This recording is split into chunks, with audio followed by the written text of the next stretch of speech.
Assalamualaikum warahmatullahi wabarakatuh. Alhamdulillahirabbil alamin. Wassalatu wassalamu ala asyrafil anbiya wal mursalin Sayyidina Muhammadin wa ala alihi wa sahbihi wasallam ajma'in.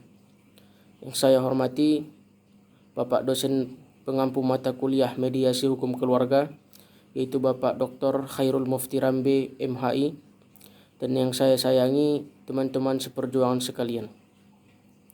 Nama saya Haidar Mahdi Nasution, NIM 0201181021. Di sini saya akan menjelaskan makalah saya yang berjudul Pelaksanaan Putusan Mediasi.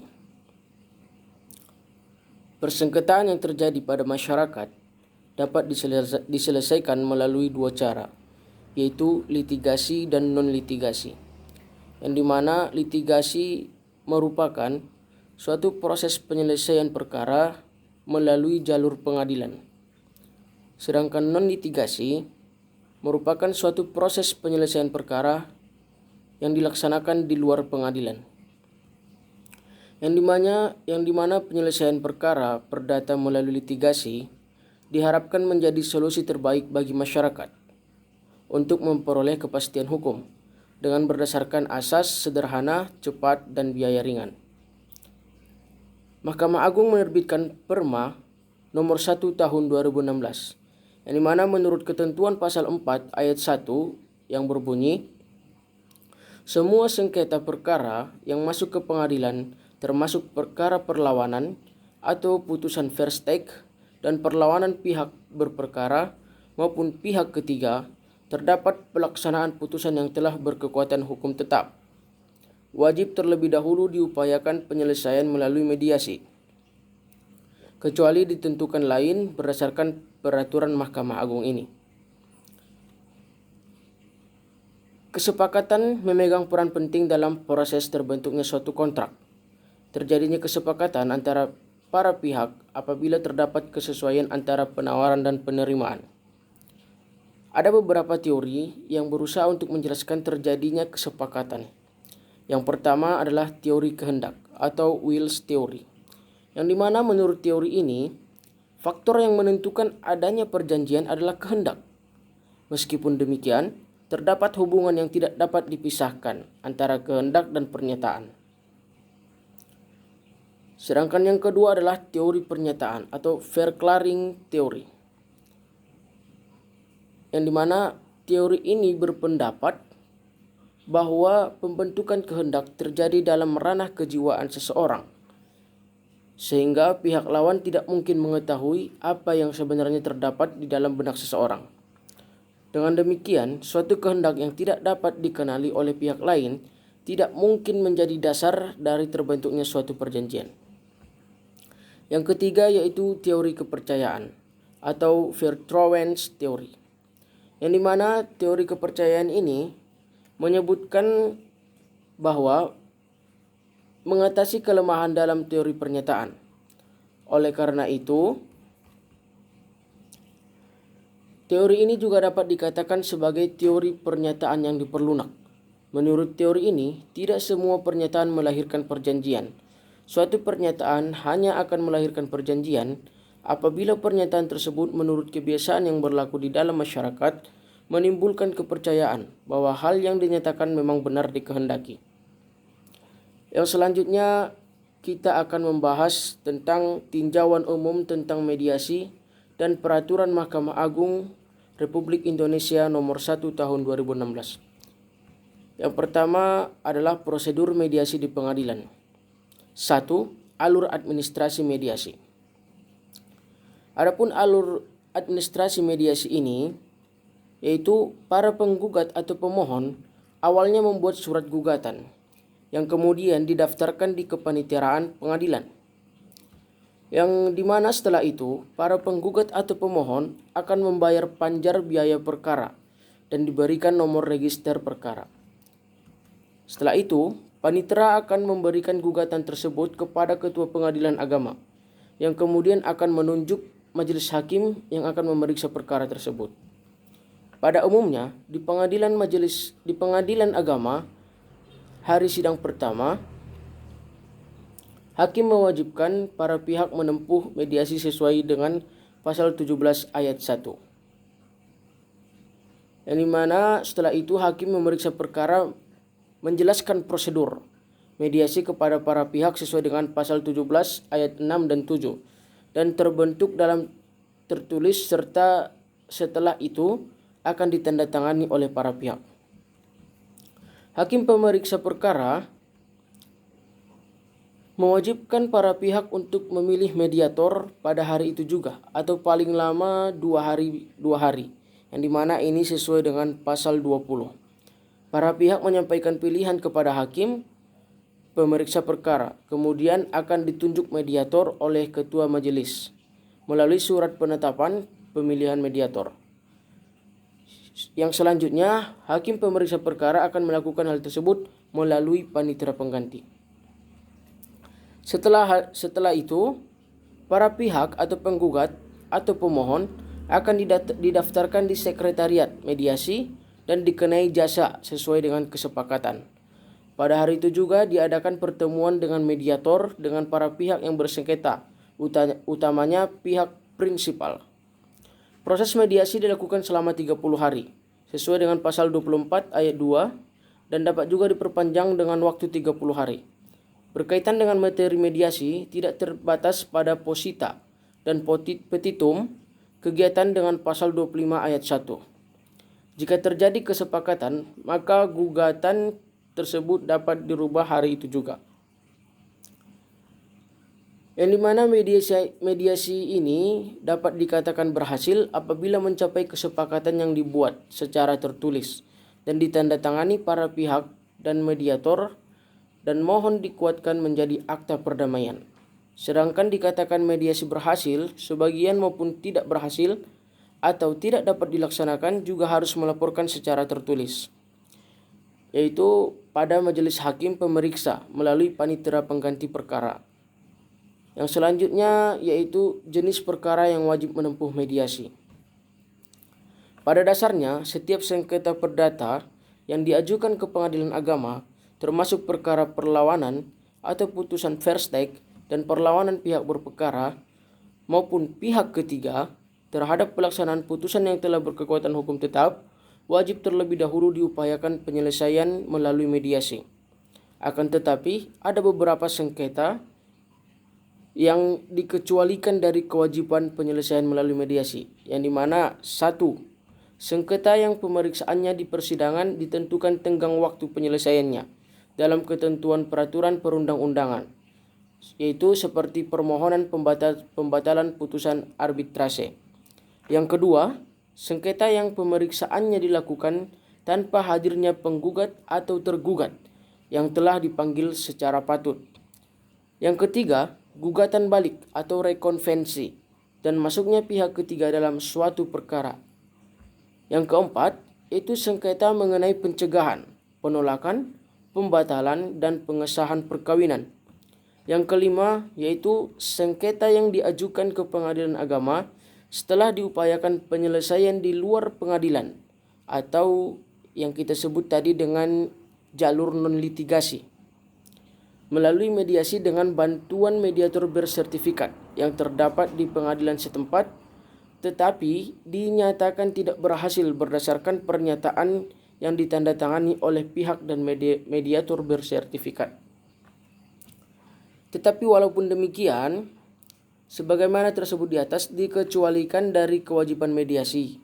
Akan tetapi berdasarkan kesepakatan para pihak, sengketa sebagaimana tersebut pada angka 1, 3, dan 5 dapat diselesaikan melalui mediasi secara sukarela pada tahap pemeriksaan perkara di pengadilan agama dan tahap upaya hukum di pengadilan tinggi agama dan Mahkamah Agung. Selanjutnya kita membahas mediasi menurut Peraturan Mahkamah Agung nomor 1 tahun 2016. Yang pertama adalah kehadiran para pihak berperkara. Apabila dua pihak yang berperkara hadir atau para pihak berperkara lebih dari satu dan ada di antaranya yang tidak hadir, namun setelah para pihak dipanggil secara sah dan patut di persidangan, maka hakim pemeriksa perkara wajib menjelaskan prosedur mediasi kepada para pihak, yang dimana meliputi pengertian, manfaat mediasi, kewajiban para pihak untuk menghadiri langsung pertemuan mediasi. Di sini juga dijelaskan tentang biaya yang mungkin timbul akibat penggunaan mediator non-hakim dan bukan pegawai pengadilan. Pilihan untuk menindaklanjuti kesepakatan perdamaian melalui akte perdamaian atau pencabutan gugatan. Dan selanjutnya penyerahan formulir penjelasan mediasi kepada para pihak untuk ditandatangani. Selanjutnya, pihak berperkara dapat memilih mediator yang terdaftar di pengadilan agama setempat, paling lama 2 hari berikutnya, dan dilaporkan kepada hakim pemeriksa perkara apabila para pihak yang berperkara tidak dapat bersepakat memilih mediator. Maka, ketua majelis segera menunjuk mediator hakim dan pegawai pengadilan. Selanjutnya, yang dimana setelah itu, ketua majelis menerbitkan penetapan yang memuat perintah untuk melakukan mediasi dan menunjuk mediator dan panitera pengganti. Yang kedua adalah mediator. Salah satu perubahan penting yang diatur Perma nomor 1 tahun 2016 mengenai siapa saja yang dapat menjadi mediator di pengadilan agama, yaitu adalah diperbolehkannya pegawai pengadilan agama untuk menjadi mediator selama pegawai tersebut memiliki sertifikat mediator. Jadi apabila pegawai tersebut tidak memiliki sertifikat mediator, maka kemungkinan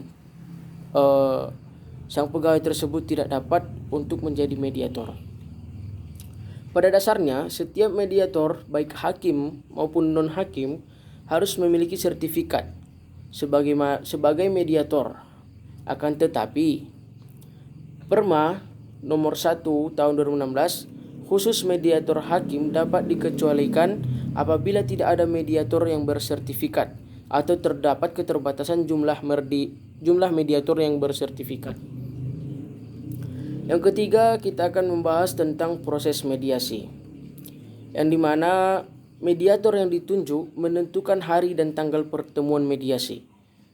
Dan apabila mediasi dilakukan di gedung pengadilan agama, maka mediator melakukan pemanggilan para pihak dengan bantuan jurusita atau jurusita pengganti.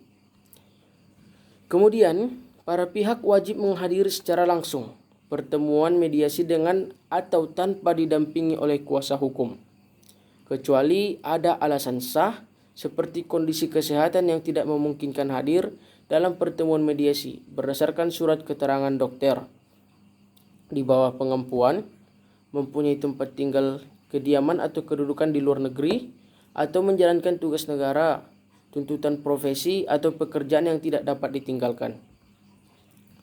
Apabila salah satu pihak tidak hadir sebanyak 2 kali tanpa alasan yang sah setelah dipanggil untuk menghadiri mediasi, maka pihak yang tidak hadir dinyatakan tidak beriktikat baik. Dengan akibat hukum, apabila tidak beriktikat baik, maka pihak penggugat gugatan dinyatakan tidak dapat diterima oleh hakim pemeriksa perkara dan dikenai biaya mediasi. Dan bila yang tidak beriktikat baik tadi adalah pihak tergugat, maka dikenai kewajiban membayar biaya mediasi. Ada beberapa alasan yang dimana para pihak dinyatakan tidak beriktikat baik. Yang dimana yang pertama yaitu ketidakhadiran berulang-ulang yang mengganggu jadwal pertemuan mediasi tanpa alasan sah.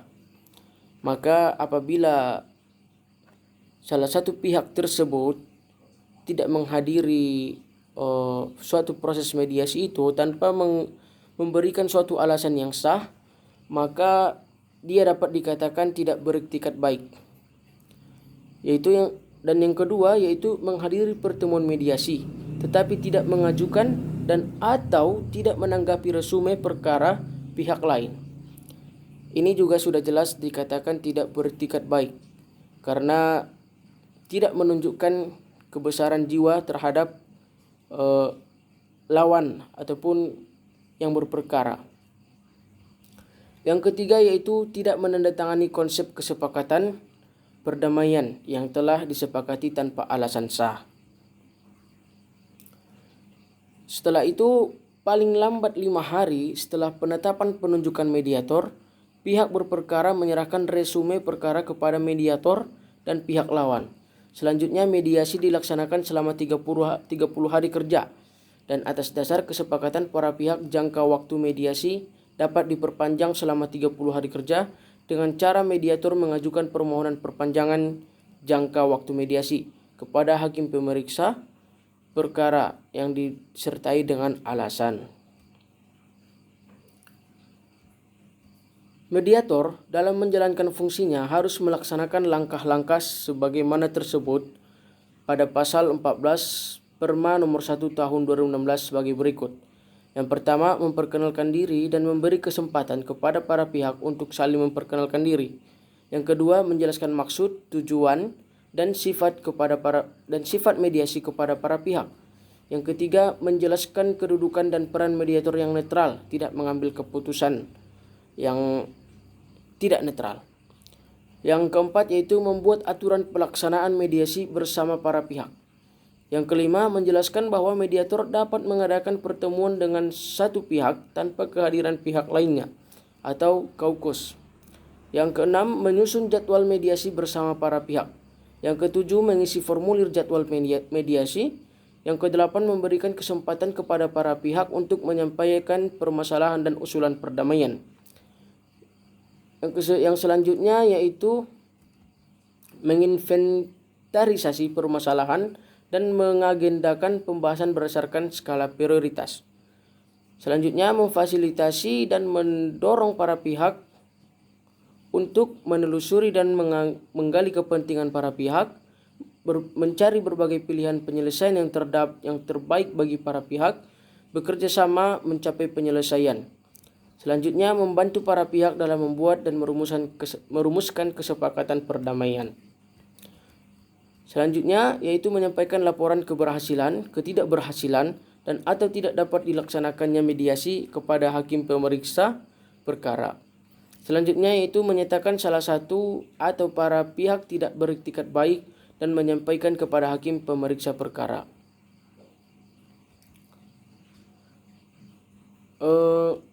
Selanjutnya kita akan membahas tentang bahwa kesepakatan tersebut tidak berlaku jika hakim pemeriksa perkara menolak gugatan cerai atau para pihak bersedia rukun kembali selama pemeriksaan perkara. Yang pertama ada mediasi tidak berhasil. Mediasi dinyatakan tidak berhasil apabila para pihak tidak menghasilkan kesepakatan sampai batas waktu paling lama 30 hari. Yang kedua yaitu mediasi tidak dapat dilaksanakan. Mediasi dinyatakan tidak dapat dilaksanakan apabila perkara tersebut melibatkan aset, harta kekayaan atau kepentingan yang nyata-nyata berkaitan dengan pihak lain. Yang kedua kita akan membahas tentang biaya mediasi. Secara umum ada dua macam biaya yang timbul akibat proses mediasi, yaitu biaya jasa mediator dan biaya pemanggilan para pihak. Jasa mediator dari hakim dan pegawai pengadilan tidak dikenakan biaya, sedangkan jasa mediator non-hakim dan non-pegawai pengadilan ditanggung bersama atau berdasarkan kesepakatan para pihak. Pembahasan selanjutnya yaitu persidangan setelah mediasi. Setelah mediator menyerahkan laporan mediasi kepada hakim pemeriksa perkara, selanjutnya hakim pemeriksa perkara menetapkan hari sidang. Apabila mediasi berhasil mencapai kesepakatan antara para pihak, maka pada hari sidang yang telah ditetapkan tersebut, majelis hakim membacakan akte perdamaian atau membacakan penetapan pencabutan gugatan. Namun, apabila mediasi tidak berhasil atau tidak dapat dilaksanakan, maka pemeriksaan perkara dilanjutkan sesuai dengan ketentuan hukum acara yang berlaku. Selanjutnya yaitu perdamaian sukarela. Pada tiap tahapan pemeriksaan perkara, hakim pemeriksa perkara tetap berupaya mendorong atau mengusahakan perdamaian hingga sebelum pengucapan putusan. Para pihak atas dasar kesepakatan dapat mengajukan permohonan kepada hakim pemeriksa untuk melakukan perdamaian pada tahap pemeriksaan perkara. Setelah menerima permohonan para pihak untuk melakukan perdamaian, Ketua majelis dengan penetapan segera menunjuk salah seorang hakim pemeriksa perkara untuk menjalankan fungsi mediator dengan mengutamakan hakim yang bersertifikat. Selanjutnya, hakim pemeriksa perkara wajib menunda persidangan paling lama 14 hari. Yang selanjutnya itu perdamaian di luar pengadilan. Para pihak dengan atau tanpa bantuan mediator bersertifikat yang berhasil menyelesaikan sengketa di luar pengadilan dengan kesepakatan perdamaian dapat mengajukan kesepakatan perdamaian kepada pengadilan yang berwenang untuk memperoleh akta perdamaian dengan cara mengajukan gugatan dengan melampirkan kesepakatan perdamaian dan dokumen sebagai alat bukti yang menunjukkan hubungan hukum para pihak dengan objek sengketa. Baiklah, mungkin sampai sekian pembahasan ataupun penjelasan dari saya. Apabila ada perkataan maupun perbuatan yang kurang berkenan di hati, kepada Allah saya mohon ampun, dan kepada kita semua saya meminta maaf. Saya sudahi dengan salam. Assalamualaikum warahmatullahi wabarakatuh.